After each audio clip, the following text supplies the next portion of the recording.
One of the things we did in practice yesterday, getting those left-handers to work the other way. And so a lot of credit to Kevin, a lot of credit to Coach Clem. But I thought that was big, to get on the board in the first. Obviously, Jack had a tremendous day, and just I thought super fastball command, super slider command, and he just lived ahead in the zone or ahead in the count, we got scratched a few more runs. And then we kind of had a hiccup there. Yeah, they get a couple hits, another bunt that we don't make a play on. But I thought Mason, true freshman, comes in there, and obviously such a big moment in that game. I thought that was really the baseball game there, to get off the field there with just a couple. And then of course, we hadn't scored for a while, and the big home run by TJ, and then bench, and then of course, I guess Calvin was in between, but three home runs, back to back to back. I don't know if that's ever been done here at this stadium. Sure.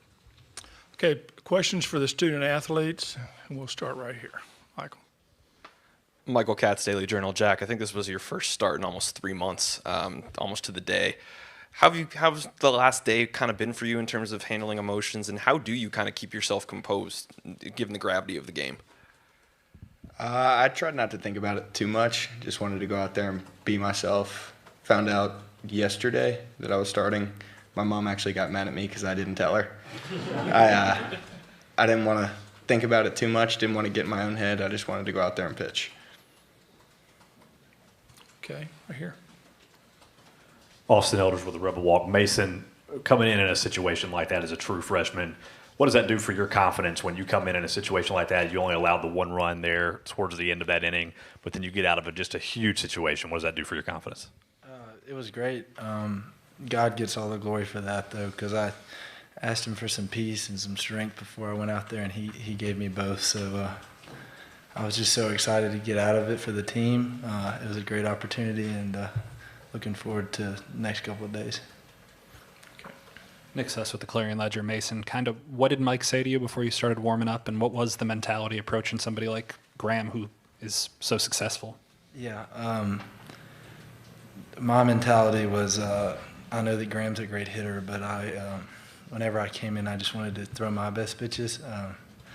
And Coach was calling it. He told me when I came out there, just fill up the zone, slider away first pitch. So that was the game plan. I was just trying to get my slider down, throw the fastball, locate it well, and I did it. Okay. Next question, student athletes.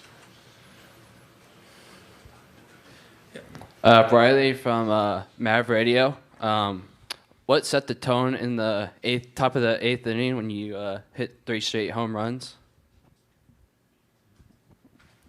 I think we knew we needed to get a couple more runs. They've got a good offense, and we were holding them at bay, but would have felt a lot better to get a couple more runs. And whenever TJ hit that ball out, it felt like all the momentum shifted to us. And then Calvin followed with one, and JB followed with another. So it was great to get those runs in, and huge hits by those guys. Okay, Mike. This is for any of the players. Mike LaPresti, NCAA.com. Can you talk a little bit about what that general atmosphere was? Were there times it felt like a home game with all the noise that was in your favor? Yeah. I would say there was probably 20,000 Rebels there, and it was an amazing environment. Super fun to play in, and just having all that support, it makes it a lot of fun to play. So shout out to our fans for making it up here to Omaha and making it a really cool experience so far. Okay, John. Tim, John Sokoloff with WCBI TV down in Columbus. What was that moment like when those back-to-back-to-back homers were hit? What was the dugout like, and how high was morale? Because at that point, the game was pretty much over after those three were. Morale was real high. We've done that before. We hit 3 homers in a row at home, but definitely trumps it hitting here. it was a really cool to watch. And I think I was in the hole for the last one, and just taking in all the fans going crazy in the outfield, and it was a really cool experience. And like you said, just helped to carry us there at the end of the game to the win. Okay, Mitch. Mitch Kutcher, CWS 247. Jack, what allowed you to have so much success today, and could you walk us through what you were throwing? I think I was only fastball slider today, but Coach B grabbed me before the game and said, just be you. Go out, attack with your fastball, get ahead in counts, and just pitch like you pitch, and you'll be successful. Okay, we got Rick up here. Yeah, Rick Cleveland, Mississippi Today. Mason, it's a pretty big situation. Any nerves at all? I mean, did you butterflies? Yeah, absolutely. For me, yeah, 100%. For me, I had plenty of butterflies. The biggest thing was that the coaches have been good enough to trust me and put me in those situations earlier in the year, in big environments like Trustmark Park, Swayze, those sort of places. So I was just focused on doing my job, and I'm glad I got it done. We're going to start here, Michael, and then get you, Ryan. Michael Katz, Daily Journal. Tim, you guys had 6 2-out RBIs today. I think that's 15 here at the College World Series. Kevin, a couple days ago, said those can really be backbreakers. I know all runs are pretty big in these sorts of games, but just how big are those 2-out rallies? They're huge, and we harp on it all the time that even with 2 outs, there's still 33% of the inning left. Sometimes teams can 2 outs, people are getting ready to get back in the field, but there's still a lot of inning left, and we take that to heart and try to drive runs in, and like you said, those can be backbreakers. So anytime you get runs on the board, it's good. Okay, Ryan, this will be our last question for the students. Yeah, Ryan McGee, ESPN. Tim, everybody else has done a really good job of having a poker face, and you spent the whole time up here trying to suppress a smile. So how over the next, between now and tomorrow afternoon, how do you manage that? Like the excitement of tonight, but also knowing you got to get a business. And then as the leader of the team, how do you manage that with everybody? As you know, I don't really smile a whole lot. I usually keep a pretty straight face, but no, we still have another game to win. It's obviously great to win the first one, but we still have one more to take home the whole thing. So we'll be rested up tomorrow, focused up, and ready to win one more. Guys, thank you. Congratulations tonight. We'll see you tomorrow. Thank you. Okay. Thank you.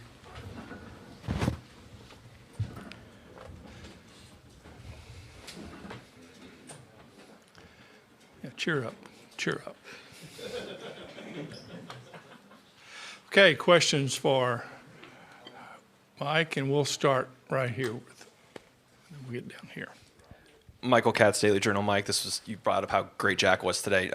First start since that Tennessee series, which just kind of gave you the confidence that he was the right guy for this sort of moment. I think a couple things. One, looking their approach at the plate. They're patient. They're a very patient team. They walk a lot. And felt that we needed somebody that was going to fill up the strike zone, and the guys that were available. I thought he was the best guy to do that. I thought he could deliver and land some sliders early, but again, you didn't know he's going to walk out there and throw 5 perfect innings like that. I was asked earlier, hey, what was your expectation? And I try not to box him in, try not to put that kind of pressure on him. There's a guy that's been in a bullpen, as you mentioned, probably the last 60% of the season, and he's been really successful at that, and you want him to have that approach, right, and to go attack the zone and make pitches early, and so try to keep that mentality versus have some arbitrary inning total that he's supposed to get, or how many outs he's supposed to get. Just go out there and get the first out, get the next out, put a 0 on the board to give us a chance to score, and he was even better than that today. Okay, right here. Chase Bourne, Rebels.com. Mike, when it went 8-2 right there, you were kind of caught in the middle. You throw Johnson for an inning, Mallets, extend him. Kind of what was your thought process on what to do there? Yeah, it's a tough one. And we had Gaddis down there, in case he was available to pitch. but he really didn't want to throw him today, coming off about 75 pitches a couple days, but he was available, wanted to throw, wanted the ball. But is he the best? Normally he would be a great option, in that situation because, he pounds the strike zone with a lead. You got a lot of left-handers in that lineup, but that's really probably not the best place for him at, whatever it was at the time, 8-2, 8-3. It was a coin flip, and you've seen me enough. We get to that point, the guy's already thrown, he's hot. Let him finish it. Let's win the game and move on rather than try to dissect it too much. But then we went out and scored a couple in the ninth. The lead got a little bigger. And so we ran Derek down there because, again, he's another strike thrower. And, but we didn't need to use him. John Sokoloff, WCBI TV down in Columbus, Mississippi. Mike, it was the first time since 1998 here that there were back-to-back homers, and those were essentially kind of what helped really put the game away. I mean, I asked Tim about it, but what was that kind of like for you there? Yeah, everybody will talk about the 3 homers, but the first one was huge, because we kind of screwed up an inning, not getting a bunt down. We go for a steal. Their catcher makes a perfect throw at third, and they get Peyton, and it looked like, we're going to kind of, just kind of wreck an inning that it looked like we were going to be able to score. And, TJ comes in left on left, and I think it was a breaking ball, that he got a great swing on and, hit it into the bullpen. So, and then, of course, Cal, where he hits him, not many balls, as get out to that spot. And then, of course, Justin jumps in, as well. So I thought that, that kind of knocked the wind out of their sails. It would for anybody. But I thought the big one was TJ, just because of the way the inning looked like it was going to end. Mike, Jared Redding, 24/7 Sports. I know you said a couple days ago that you expected a lot of Ole Miss fans here tonight. Did you expect it to basically be like an amplified Swayze Field tonight? It felt like Swayze Field because of how many Ole Miss, because how partisan maybe it was, but man, it felt like a football game out there. On the field, it was that loud. Swayze's been pretty loud. I don't know if Swayze's ever been that loud. When they played Sweet Caroline, whatever inning that was, I've never heard anything like that. And so just impressive and just. Thankful, and I think as a coach, it's really neat to sit back, and you don't do it too much in a game, but it was so loud that a couple times you did. You look up and go, wow, all these people showed up here. It's not an easy place to get to. It's not a cheap place to get to, and a lot of people, it meant the world for them to be here this weekend, and they're passionate, aren't they? Austin Elders with the Rebel Walk. Coach, obviously Mason talked about it a little bit, but from a coaching perspective, how big is it for you seeing that guy come out of the bullpen and be able to deliver in that situation? And he really has done it. It's easy to say he's done it the second half of the season, but especially in postseason. We haven't been in a lot of tight games, and that might have been obviously where he's at, on this stage, but bases loaded, no outs, and facing one of the best hitters in the country, and he gets a couple punch outs, and and then he lets one get across, but that's really my fault. We just didn't try to hit a double or a gapper and score everybody, and he's able to land a slider a lot, but it probably should have went fastball and just made him hit it. But we didn't want to risk that, where we were in the game. Rick Cleveland, Mississippi Today. Mike, what was your thinking when you went to Nichols?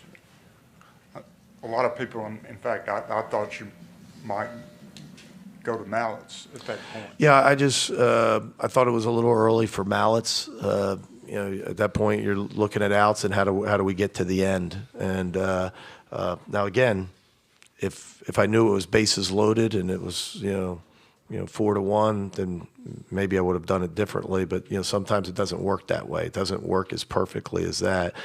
We don't field the bunt, and then he walks a guy. The guy that was had a no-hitter, a perfect game going, and he was awesome.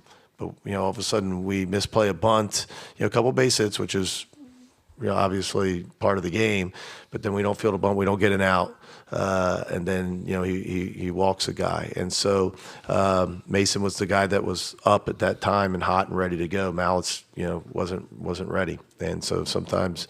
But originally going from the 6th inning on, there's a lot of game left. There's 12 outs left, and I thought that was going to be too much to put with a lead to put too much on Mallets and Johnson to get to the end.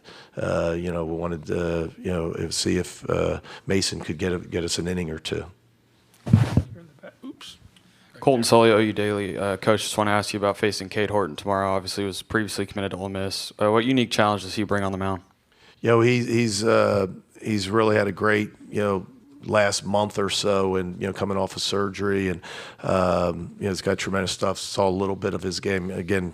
We were preparing for this game and preparing for Bennett, so I haven't really, locked in too much. But I know he's pitched really well, down the stretch here, and had a great game, the other day here, and guy is, super talented. Nick, this will be our last question. Nick Suss with the Clarion Ledger. Mike, I know it's natural to feel the anticipation for the guys being one win away. How do you handle or kind of harness those emotions going into the quick turnaround? I think they get it. We'll talk about it, in meetings tomorrow. But you want them. You're ready. You want them. I think sometimes you worry too much about being too calm. That was kind of the message today, is to go for it. You're here, in a national championship series, and you deserve to be here, and it's time to press the gas pedal and go for it. To be aggressive. So we'll try to juggle that. I think they realize that you got to win. To win, you got to play really well to beat a really good team in the other dugout. You don't get to this point not realizing that. Mike, thank you, and Thank we'll you. see you tomorrow. Appreciate it. Thank you. Don't you know? If Oklahoma